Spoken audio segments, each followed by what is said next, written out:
Hello everyone, this is Mandy of the Boyd County Public Library's Anime and Manga Club.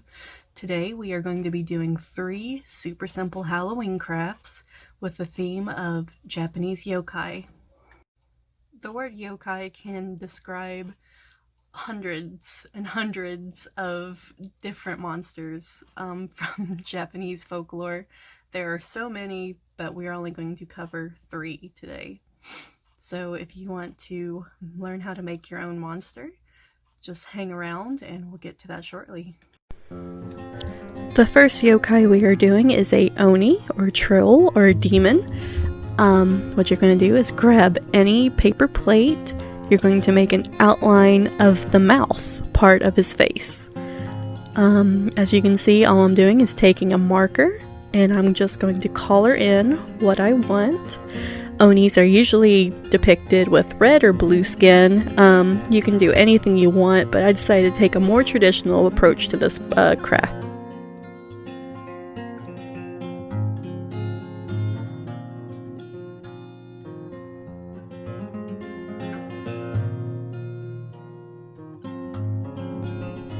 Here's the progress so far. As you can see, in his mouth I've drawn very sharp teeth. Onis are known for eating people, animals, literally anything they can get their hands on. Now I am just taking a black marker and I'm outlining everything that I want on it.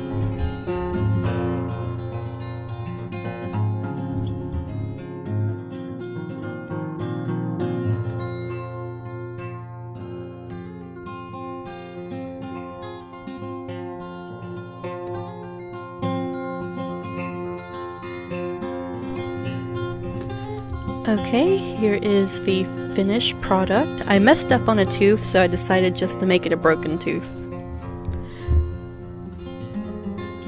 Now I am taking some scissors, and you're just going to want to carefully cut out the mask. This paper plate is really stiff, so just go ahead and cut off a big hunk of the paper plate so you don't have to fight with as much material when you're cutting it.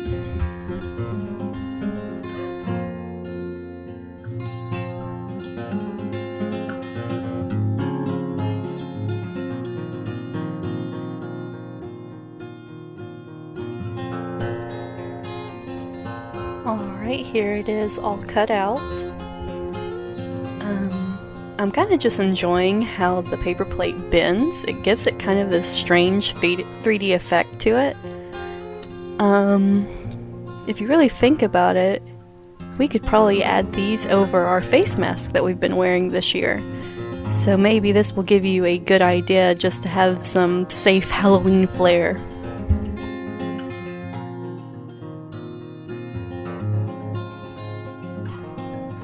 So all I'm doing here is gluing 2 ends of twine to the inside of the mask, and once the twine has fully dried onto the mask, you're going to cut down the middle of your twine so you can have a way to tie it around your face.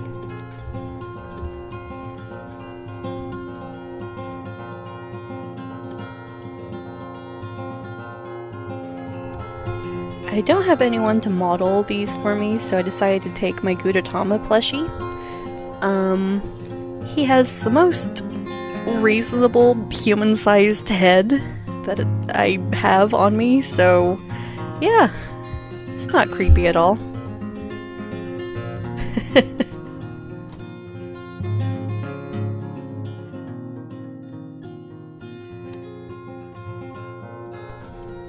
Alright, so now we are on to our next craft.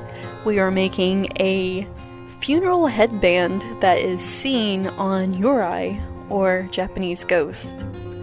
All I'm doing is cutting out 2 strips of paper for the headband piece, a triangle.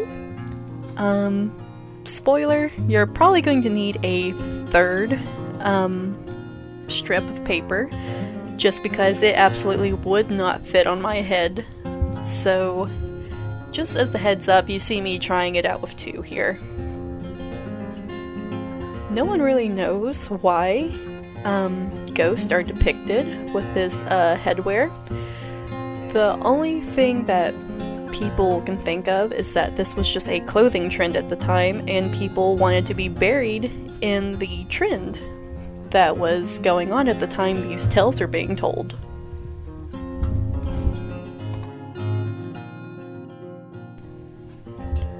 Now I'm just gluing it all together. You don't really have to pull out the glue for this. Some tape would work just as fine. This is not really meant to be something to keep forever. It's just a very quick and simple costume idea. If you wanted to, you could get a long black wig, use this headband, and get a white robe or bed sheet, and you could really put together a Yokai costume just from these things.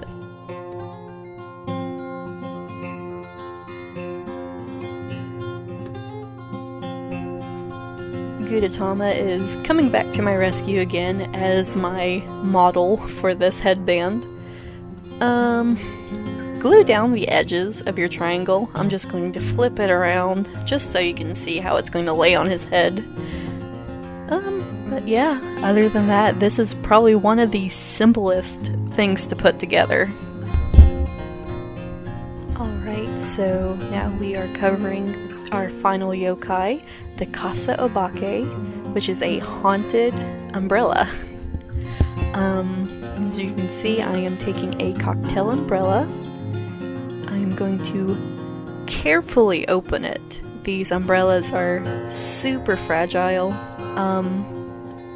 I'm just going to turn it around, pull at the edges a little bit until I can get it open enough.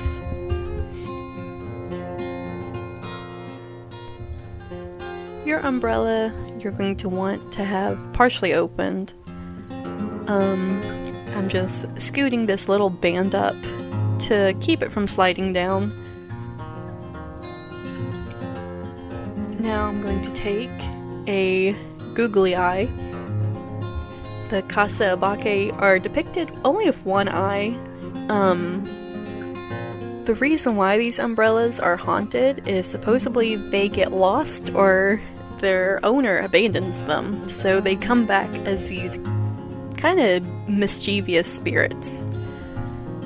So you can see now, I got the eyeball glued on. You see I have it on one of the arms of the umbrella. That just helps keep it in place so you don't want to mess with that fragile paper.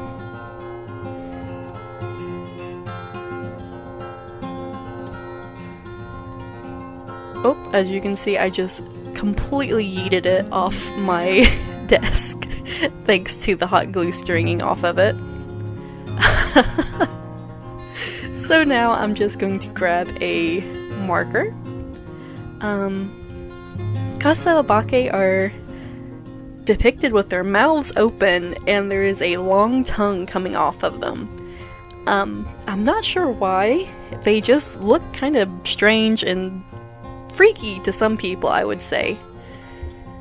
Now you can see me putting a cute smiley on mine. You can do whatever you'd like with yours, but I just wanted a really cute one.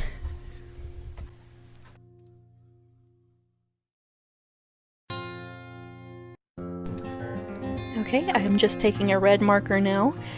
Where I have glued that eyeball onto the arm of this umbrella, I'm just drawing across the same arm, making a tongue. There's no need to glue anything extra to this. But if you wanted to, you could really add some flair to this project.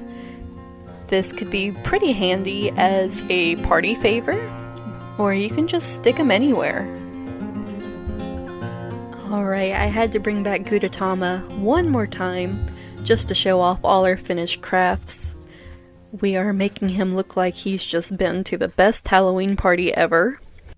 Alright guys, I hope you enjoyed these 3 very simple crafts. If you follow us on Facebook, please put your own creative twist on these crafts and share them with us. We would love to see it. One more thing before I end this video, I am going to be giving you guys a heads up right now. This is the first time any of you are going to hear about this. Next month, we are going to have JoJo Liu. She is a highly trained Chinese calligrapher. We will be having the appropriate items to hand out for you guys to follow along with her, but the only way you're going to know when we have it ready is to follow us on Facebook. Keep an eye out because you guys are the first to know that these items are going to be available. So please jump in on that and take this probably once in a lifetime opportunity to learn some Chinese calligraphy from a highly trained individual. So with that, I hope everyone has a happy Halloween, and I hope you guys look forward to our next program. Thank you.